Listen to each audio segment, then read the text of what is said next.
Welcome back. Not many debuts are as talked about as that of Sarfaraz Khan. It was an emotional moment for many as he was presented the Test captaincy by bowling legend Anil Kumble ahead of third Test against England in Rajkot. Sarfaraz went straight to his father Naushad Khan, who played a key role in making Sarfaraz what he is today, guiding him at every juncture of the long journey. It was a special debut because Sarfaraz has had to wait for the big break despite garnering a mountain of runs in domestic cricket.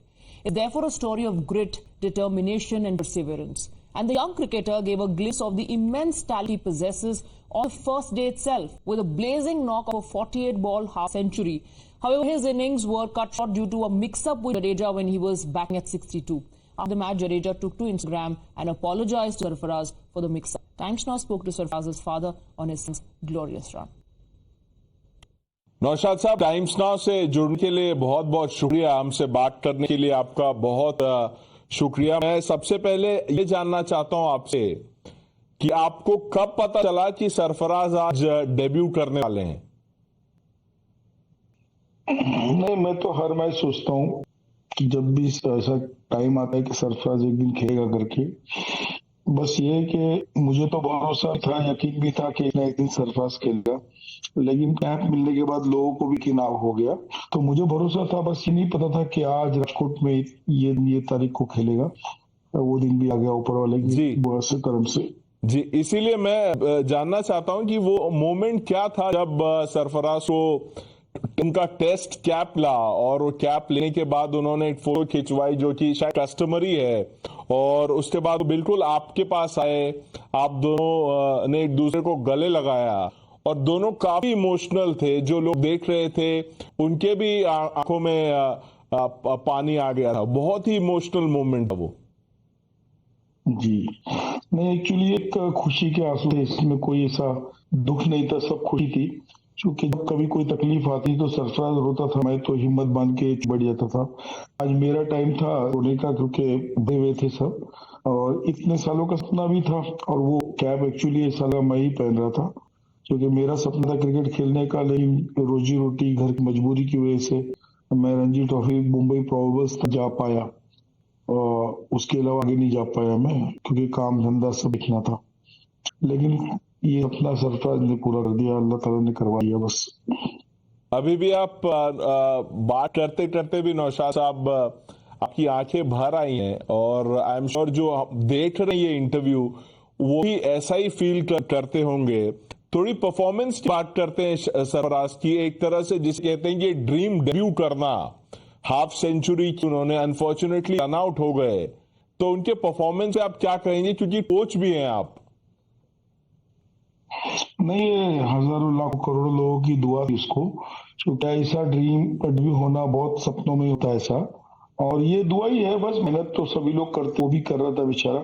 बस ये है कि इतनी सारे लोगों की दुआ थी तो वो होना ही था, स्क्रिप्ट ऊपर से लिखी हुई थी। वरना देखिए ना, विराट का नहीं आना, राहुल का इंजर्ड हो जाना, और उसके बाद इस तरीके से ये नंबर पे ऐसा, ये सब ऊपर से स्क्रिप्टेड होता है। खाली बस हम लोगों के हाथ में कोशिश करना, मेहनत करना है, बाकी सब लिखा हुआ है सर। जी नौशाद साहब, स्कूल क्रिकेट की अगर हम बात करें, उन्होंने 439 किया था अगर मैं गलत नहीं हूं तो। फिर आप अंडर 14 कह लीजिए, अंडर 16, फिर अंडर 19 में खेले वो। रणजी ट्रॉफी में इतनी शानदार परफॉर्मेंस की, सक्सेसिव सीजन में इतने रन बनाए, फिर भी काफी समय लग गया इंडिया कॉल आने में। तो उस समय क्या स्टेट ऑफ माइंड थी सरफराज की, और आप उनसे क्या कहते थे? सरफराज तो थोड़ा होता था, डिप्रेशन में जाता था कि शायद ये होना चाहिए, यहाँ होना चाहिए था, लेकिन मुझे ये पता था कि ये जितना भी टाइम जा रहा है और तैयारी करने का मौका मिल रहा है, तो जब अपना टाइम आएगा तो एकदम तैयार रहेगा सरफराज। और वही हुआ। अभी जो इस वक्त तैयारी थी उसकी, परफॉर्मेंस बड़ा अच्छा था। जितने भी टूर्नामेंट इंडिया ए को खेला, साउथ अफ्रीका में 1 मैच खेला, 2 मैच खेला, वहां परफॉर्मेंस हो गया। उसके बाद यहाँ इंडिया ए में 160 हो गया। तो और उसके बाद अभी हम लोग 3 दिन का और टाइम मिला था तैयारी करने का। हम लोग इस्लाम जिमखाना पे एक दिन का कैंप लगाए थे, तो वहां पर डिफरेंट टाइप के मुंबई के बॉलर भी आए थे, तो प्रैक्टिस अच्छी थी। और मैं तो ये बिलीव करता हूँ कि आपकी तैयारी अगर अच्छी है तो आपको एग्जाम में इतना टेंशन नहीं आएगा। जी नौशाद साहब, मैंने सवाल आपसे इसीलिए पूछा क्योंकि टीम सिलेक्शन से पहले जब भी बात होती थी, चर्चाएं होती थी, तो उसमें लोग कहते थे कि इस बार सरफराज सेलेक्ट हो जाएगा, इस बार वो अपना डेब्यू कर लेगा। लेकिन हर बार ऐसा होता था कि इतने बज़ के अलावा फिर भी उसके बाद भी उनका नाम फाइनल टीम जो स्क्वाड अनाउंस होती थी उसमें नहीं आता था। तो वो काफी डिफिकल्ट फेस था। जैसे आप कहें कि सरफराज भी डिप्रेशन में चले जाते थे, तो उस समय क्या बातचीत होती थी आप दोनों की? नहीं, मैं मेरे बारे में तो छोड़िए, मैं हर एक वो बच्चे से, उनके पेरेंट्स और उनके कोच से कहूंगा कि अपने हाथ में मेहनत करना है और साथ साथ में सब्र भी करना है। जो आप इंडिया में खेलना चाहते हो, अगर देश के लिए खेलना चाहते हो, तो हमारा देश इतना बड़ा है, 140 करोड़ की पॉपुलेशन है और क्रिकेट जो है सबका फेवरेट गेम है। तो ये पॉपुलेशन इतनी कंपटीशन में से इतना आसान तो है नहीं। खेलेंगे देश को 11 सिलेक्ट होंगे, 15 ही खाली। स्पेशली टेस्ट मैच की बात कर रहा हूँ। आईपीएल में तो एक बार फिर भी आपके पास 8 से 10 टीमें होती है, अपॉर्चुनिटी मिल सकती है, लेकिन टेस्ट मैच खेलना है ना, तो मेरे ख्याल से सब्र तो करना पड़ेगा। कोशिश में कमी नहीं होना चाहिए, भी हमारे हाथ के अंदर है। और बाकी सब्र करना है, फिर उसके बाद तो जब नसीब में लिखा गया वो जरूर खेलेगा, जिससे सरफराज का हो गया। नौशाद साहब, ये जो इमोशनल मोमेंट आज सबने देखा, आप दोनों बिल्कुल ऑलमोस्ट रो दिया आप दोनों ने। आपने कहा कि खुशी के आंसू थे। पूरे देश से इतना प्यार मिल रहा है, लेकिन एक इंटरेस्टिंग चीज है जो मैं आपसे जानना चाहता हूं कि जो सरफराज ने जर्सी नंबर चूज की है वो है 9-7, और आप लोगों को बताएं कि उसकी अहमियत क्या है, क्योंकि आपका सपना था इंडिया के लिए खेलना, लेकिन वो हुआ नहीं, कुछ और मंजूर हुआ। और अब सरफराज एक तरह से जब खेलते हैं तो उन्होंने 9-7 किया, वो हिंदी में जिसको 9-7, तो 9-7 वो ऐसे सोचते हैं कि वो आपका नाम लेके जर्सी पे खेल रहे हैं। नहीं, हिंदी में तो 9 और 7 बोले, नौशाद। नौशाद नाम है मेरा। मैं चाहता था, मैं बोलता बच्चे बेटा देख के खेलना चाहता था, लेकिन घर की मजबूरी की वजह से मैं आगे नहीं बढ़ पाया। अब आप लोग मेहनत करो और एक दिन वैसा आएगा तो समझो मैंने खेला। तो इसी तरीके से बात निकली। तो टी शर्ट के ऊपर सरफराज ने वर्ल्ड कप अंडर 19 में भी 9-7 लिखा था, उसके ऊपर 97 मतलब। तो हिंदी में 9 और 7 को 9-7 बोलो या 9-7 बोलो, तो अच्छा लगता है कि इमोशन जुड़े हुए हैं उसके साथ में। तो बस यही बात थी, ज्यादा और कुछ नहीं थी। नौशाद साहब, मुझे याद है कि आपने अपने एक इंटरव्यू में कहा था कि खेल हमें हारना सिखाता है। तो सरफराज जैसे जो और भी यंग क्रिकेटर्स हैं, या और भी जो स्पोर्ट्स में लोग हैं, या कोई दूसरे फील्ड में जो लोग हैं, यंगस्टर्स को आप क्या कहेंगे कि आपने वो क्यों कहा कि खेल हमें हारना सिखाता है? क्या मतलब है उसका? नहीं, देखिए, आजकल कंपटीशन का जमाना है, हर जगह कंपटीशन है। कोई किसी से हारना नहीं चाहता, भाई भाई से हारना नहीं चाहता है। पढ़ाई में कंपटीशन है, ट्यूशन जाओ, फिर उसके बाद एक्स्ट्रा क्लासेस जाओ, हर कोई फर्स्ट आना चाहता है, जीना चाहता है। तो ये खेल ही ऐसी चीज है जिसमें हारना सीखता है आदमी। हार के बाउंस बैक करना सीखता है, अपने कलीग को हारने के बाद भी उसको वेल प्लेड बोलना सीखता है। हाँ, तो इस तरीके से यही एक चीज है जो आपको ये सिखाती है कि आपको कैसे, जो अच्छा स्पोर्ट्समैन रहेगा तो वो हमेशा अपनी जिंदगी में भी, वो हमेशा कोई तकलीफ आएगी तो उससे निकल जाएगा वो। क्योंकि वो एक चीज सिखाती है कि आप अगर सामने वाला 50 कर रहा है या 100 कर रहा है और आप 0 पे आउट हो गए, तो भी आप उसके लिए क्लैप करते रहो। तो और उसके बाद हारने के बाद भी अपने टीम को जो है अप्रिशिएट कर दो, अपोजिट टीम को। तो मेरे ख्याल से खेल जो है वो एक एजुकेशन ही है जो आपको जिंदगी में भी लड़ना सिखाता है। और आज के जमाने में तो बहुत जरूरी है किसी भी स्पोर्ट्स का, नॉट ओनली क्रिकेट। जो मोबाइल जिस तरह बच्चे दिन रात लगे हुए हैं, तो मेरे ख्याल से रात के 12-12 एक बजे तक मोबाइल में फंसे रहते हैं। तो अगर आपने स्पोर्ट्स में डाला, अर्ली मॉर्निंग उठने की आदत पड़ गई 5 बजे, तो वो बच्चा रात को जल्दी सोएगा, तो मोबाइल से भी दूर रहेगा, प्रेजेंट में रहेगा। क्योंकि मोबाइल हमेशा उसको फ्यूचर या पास्ट में लेके जाता है, प्रेजेंट में कभी बच्चा रह नहीं सकता है। तो आंखों के अंदर प्रॉब्लम हो जाता है, उसके नेक के अंदर प्रॉब्लम हो जाता है, हमेशा वो फ्रस्ट्रेट रहता है बच्चा। तो खेल से जोड़ना बहुत जरूरी है, चाहे, लेकिन उस विदाउट एक्सपेक्टेशन। आपका पैशन होना चाहिए, आपका शौक होना चाहिए।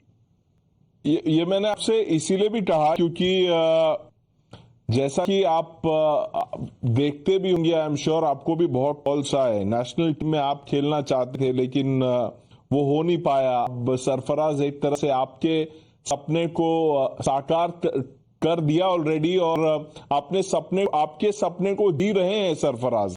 तो आप जब आप स्टैंड्स में थे आज, तो आप कैसा महसूस कर रहे थे जब सरफराज ने पवेलियन से अपने कदम बढ़ाने शुरू किए और जब बाउंड्री लाइंस को क्रॉस करके वो पिच की तरफ जा रहे थे? नहीं, मैं इसी सपना देखता था। मुंबई रणजी ट्रॉफी प्रॉब्लम्स में था कि दिन खेल रहा हूँ, पूरा स्टेडियम ताली बजा रहा है वगैरह वगैरह। तो बस वो सपना ऐसा देख रहा हूँ कि मैं खेल रहा हूँ, सरफराज नहीं खेल रहा। क्योंकि जब सरफराज जो शॉट्स खेलता है, जैसे स्ट्रिप शॉट खेलता है, जैसे पहले आप कट और स्कूप शॉट, ये सब मैं खेलता था अपने टाइम पे। तो ज्यादातर जैसे सरफराज की स्टाइल है, मेरी भी स्टाइल वैसी थी। हालांकि मुझसे बहुत अच्छी बैटिंग करता है सरफराज, तो मेरी भी अच्छी बैटिंग करता है। लेकिन हमारे मैदान क्रिकेट में इसी तरह मनाए जाते थे, क्योंकि बैट पे बॉल अच्छी तरीके से आती नहीं थी, तो रुक के आती थी, कभी नीचे रह गई कभी ऊपर रह गई। जी, आजाद मैदान का क्रिकेट तो आपको रेड पता ही है, रेड सॉइल। सॉइल। जी जी जी। तो उधर भी आपको थोड़ा सी इधर उधर तिरछे शॉट खेलने पड़ते हैं। तो ऐसा लग रहा था बस मैं खेल रहा हूँ, वो तो अपने वो टाइम में चला गया था। आज जी। के ये जो तस्वीरें हैं जिसमें आप दोनों इमोशनल हैं, सरफराज को जब उनका डेब्यू कैप मिला उसमें जो फादर सन वाला रिलेशनशिप है वो तो सामने आ ही रहा है, जो एक कोच और एक स्टूडेंट का होता है वो भी बिल्कुल ठीक से दिख रहा है लोगों को। तो आप सबसे इंपॉर्टेंट अगर मैं आपसे पूछूं क्रिकेटिंग लेसन आपने सरफराज को एज अ कोच क्या दिया है? नहीं, उनको हमेशा यही बताया कि आपको मेंटली स्ट्रांग ना है। देखिए, आप है ना, ज्यादा बैटिंग ज्यादा प्रैक्टिस करके तो आप टेक्निकली स्ट्रांग हो जाओगे, आप ज्यादा जिम करोगे तो आपका ताकत भी बढ़ जाएगी। लेकिन जैसे जैसे आप आगे बढ़ोगे आपका दिमाग भी स्ट्रांग होना पड़ेगा आपको बहुत। आप जिसकी टेक्निक अच्छी रहती है ना, वो डिफिकल्ट विकेट पे खेल के निकल जाएगा। लेकिन जो मेंटली स्ट्रांग रहेगा वो डिफिकल्ट सिचुएशन से, अंडर प्रेशर जो सिचुएशन होती है उससे निकलेगा वो। तो जैसे जैसे आप आगे खेलोगे तो आपके दिमाग का काम ज्यादा है, आपको मेंटली ज्यादा। अभी हमारी कोचिंग भी उस तरीके से होती है। ज्यादातर हम लोग सिचुएशन की पढ़ाई करते हैं, कंडीशन के बारे में बात करते हैं, अपोजिशन के बारे में बात करते हैं कि उनका क्या गेम प्लान हो सकता है, विकेट क्या बिहेव कर सकती है, उस तरीके के ऊपर ज्यादा बात होती है। जी नौशाद साहब, इतना प्यार मिल रहा है देश भर से, आप आई एम श्योर आपको इतने कॉल्स और मैसेजेस आए होंगे। आप स्टेडियम में जब देख रहे थे तो वो भी तस्वीरें हमने देखी कि लोग स्टैंड में भी आपके पास आके हाथ मिला रहे थे, आपसे कुछ कह रहे थे, तो उस पे क्या कहेंगे आप? नहीं, देखिए, सच बताओ तो मैं बहुत ज्यादा भी देखा नहीं कुछ भी, क्योंकि मैं मैच में भी बीच में फोन बंद कर दिया था। और वापस भी इस तरीके से बस आपके जरिए से यही बोलूंगा, हाथ जोड़ के उन लोगों को, कि जो भी लोगों ने दुआ किया है, प्यार दिया है, उन सबका बहुत बहुत शुक्रिया। और मैं चाहूंगा कि आप भी इस तरीके से आंख खोलकर सपने देखो, क्योंकि पूरे भी आंख खोल कर करने पड़ते हैं। लेकिन सपने देखना बहुत जरूरी है हर एक बच्चों के लिए। स्पोर्ट्स से जुड़ना बहुत जरूरी है अगर वो जी फिजिकली और फिट रहना चाहता है, मेंटली स्ट्रांग रहना चाहता है तो। जी नौशाद साहब, एज अ कोच एक टारगेट होता है कि ये स्टूडेंट है, इतना होनहार है, टैलेंटेड है, टेक्निकली साउंड है और मेहनत की है उसने, उसको उसके लिए एक टारगेट होता है कोच के दिमाग में। सरफराज को आप कहां देखना चाहते हैं, क्या लक्ष्य है आप? कोई टारगेट नहीं है, कोई स्क्रिप्ट नहीं लिख सकते स्पोर्ट्स में, क्योंकि ये तो कोई चीज है कि खुशी की आंख में आंसू की जगह रखना। बुरा वक्त कभी पूछ कर नहीं आता, क्योंकि हमारे हाथ में कोई चीज फिक्स नहीं है, हमारे हाथ में कुछ भी नहीं है। हमारे हाथ में सिर्फ सुबह का रूटीन, शाम का रूटीन है। अगले दिन का सुबह में फिर उठना है, वही रूटीन बनाना है, कोशिश करना है, मेहनत करना है। बाकी होना नहीं होना ये सब तो मुकद्दर की बात है। एक और सवाल जो मैं आपसे पूछना चाहता हूं, मुझे पता नहीं कि आपने देखा है कि नहीं, आज जो रनआउट हुआ जिसके बारे में लोग चर्चा कर रहे हैं, और जडेजा ने अपने इंस्टाग्राम हैंडल पे सरफराज को टैग करके सॉरी लिखा है। उन्होंने कहा था कि मेरा रॉन्ग कॉल है और आई एम सॉरी सरफराज, तो उस पे क्या कहेंगे? नहीं, मुझे नहीं पता बिल्कुल भी, और नहीं, जडेजा को ऐसा बोलना भी नहीं चाहिए। तो पार्ट ऑफ द गेम है ना, क्योंकि हो सकता है ये गलती सरफराज भी कभी हो सकती है। तो मैं तो देखा नहीं, आपने बताया तो मुझे पता चला। लेकिन हमको बिल्कुल मनाना नहीं, हमारी टीम जीते बस। मैं चाहता हूँ कि जो भी परफॉर्मेंस सरफराज करे वो टीम के जीतने काम आए। यही बस उम्मीद रखो, क्योंकि टीम गेम है, इंडिविजुअल गेम नहीं है।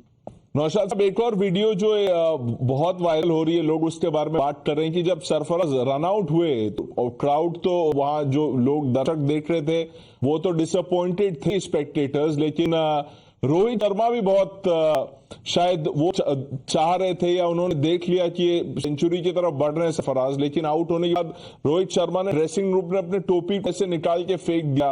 वो एक सेंस ऑफ फ्रस्ट्रेशन था। नहीं, मैंने नहीं देखा, मैं तो अपना खुद मैच देख रहा था ना सामने की तरफ, तो मैं ये देख रहा था बस कि इस तरीके से फील्डिंग लगी हुई है, क्या बॉलिंग डाल रखा है, एकाएक वो रन आउट हो गया सरफराज।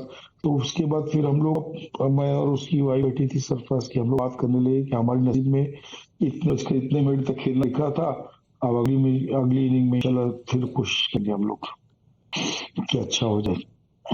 जी, और रोहित शर्मा सुबह आपके पास आए भी थे, जब सरफराज जैसे आपके पास आए उसके बाद रोहित आए पीछे पीछे, उन्होंने आपसे हाथ मिलाया, क्या बात हुई थी रोहित से? नहीं, उन्होंने ये बोला कॉन्ग्रेचुलेशन, ये आपकी मेहनत है बहुत ज्यादा। मैंने बोला नहीं, सब आप लोगों की दुआ है, बस इतना ही बोले उतनी देर में। अच्छा नौशाद साहब, आपको पहले किसने बताया था कि आज सरफराज डेब्यू करेंगे? आपको स्टेडियम में आना, क्या सूर्य कुमार यादव से मैसेज आया, क्या उन्होंने कॉल करके आपसे कहा कि आप स्टेडियम चले जाइए, आपको वहां होना है? नहीं, सूर्य कुमार यादव ये नहीं कहा था कि डेब्यू होना है, मतलब हमको तो लगा था क्योंकि केएल राहुल नहीं है, और जिसे आपके जरिए, इनके जरिए सोशल मीडिया भी चल रहा था कि शायद सरफराज और इनका डेब्यू हो सकता है। मैं तो लास्ट मैच में भी सोचा था हो जाएगा, तो ऐसा आदमी उम्मीद तो लगाता है ना। तो सूर्या ने ये कहा कि आपको जाना चाहिए सर ऐसे टाइम पे, कि अगर डेब्यू होता है कल, क्योंकि क्रिकेट देखने के बाद भी तो टीम चेंज होती है ना, कि फास्ट बॉलर खिलाना है, स्पिनर खिलाना है। लेकिन सूर्या ने ये बोला कि सबको जाना चाहिए। मैं तो कल 12 बजे तक के मतलब नहीं आ रहा था, पर सूर्या का मैसेज आया तो फिर मैंने टिकट निकाला, ये टिकट अवेलेबल था तो मैं चला गया फिर। अब सरफराज के शानदार परफॉर्मेंस के बाद आई एम श्योर आपको बहुत सारे कॉल्स और मैसेजेस आए होंगे। हमसे भी बात करने में काफी समय लगा आपको, क्योंकि आपका फोन लगातार बज रहा था, बिजी हैं, तो उसमें से कोई मैसेज जो आप हमारे दर्शकों के लिए शेयर करना चाहें, कुछ ऐसे किसी ने कुछ ऐसा कहा हो जो आपको लगता है कि आप हमसे शेयर कर सकें? नहीं, बहुत ज्यादा मैसेज है, मैं सब देख भी नहीं पाया हूँ। बस मैं आपके जरिए से उन सबसे माफी मांगता हूँ कि अगर मैं समझ भूल गया, लेट हो गया जवाब देने में, मुझे माफ कर दो। सभी लोगों की उतनी ही रिस्पेक्ट जैसे एक आम आदमी की, एक आम फैन की है। तो सभी लोगों का बहुत बहुत शुक्रिया, आप लोगों के प्यार के लिए, आपकी दुआ के लिए। और अगर जैसे मैं थोड़ा नॉर्मल हो जाऊंगा, मेरी तबीयत भी इस वक्त आप देख रहे हैं, आंखें एकदम से और कफ जमा हुआ है, तो ठीक होऊंगा, मैं सबका जवाब दूंगा इंशाल्लाह। आप अगर नौशाद साहब सोशल मीडिया पे रिएक्शंस देखें तो जो वेल विशर्स हैं उन्होंने तो ऑलरेडी सरफराज के लिए सोच लिया है कि सरफराज ये हो गए, वो ये रिकॉर्ड करेंगे, इतने रन बनाएंगे, उन्होंने तो अपने दिमाग में सब सेट कर लिया है। आपने क्या मकाम, आप क्या चाहते हैं कि सरफराज किस मकाम तक पहुंचे, वो हमें बताइए। नहीं, कोई स्क्रिप्ट नहीं है, बस मेरे हाथ पे जो ये है कि मेरा यही है कि मुझको इस उम्र में आराम नहीं करना है, मेरे सपनों को नाकाम नहीं करना है, और मेरा रास्ता बड़ी दूर तलक जा रहा है, बड़े कोई बस्ती फिर भी शाम नहीं करना है, क्योंकि अभी मुझे भी बाकी है, काम तो करना है। आदमी जब तक जिंदा है, जब तक उसको अपना काम करते रहना चाहिए, बाकी सब होना नहीं होना किस्मत के हाथ में। नौशाद साहब, एक बार फिर से हम आपको मुबारकबाद देते हैं, सलाम करते हैं आपके जज्बे को, सरफराज के मेहनत को, उनके स्किल को। समय लगा, लेकिन जैसे लोग कहते हैं कि देर आए दुरुस्त आए। मैंने बहुत बहुत शुक्रिया, सरफराज की बहुत मेहनत है इसमें। मैं तो ठीक है करवा ही रहा हूँ, लेकिन वो भी कर रहा हूँ। वो एक ऐसा पेड़ है सरफराज कि जो इतने सारे तूफान आने के बाद भी अपनी जड़ को नहीं छोड़ा, जिसकी वजह से वो आज फूल रहा है। तो जो भी बच्चा अपने माँ बाप को, अपने कोच की रिस्पेक्ट करेगा, तो आगे चल के जिंदगी में उसको तकलीफ नहीं आएगी कभी, इंशाल्लाह। थैंक यू नौशाद साहब, टाइम्स से बात करने के लिए, थैंक यू।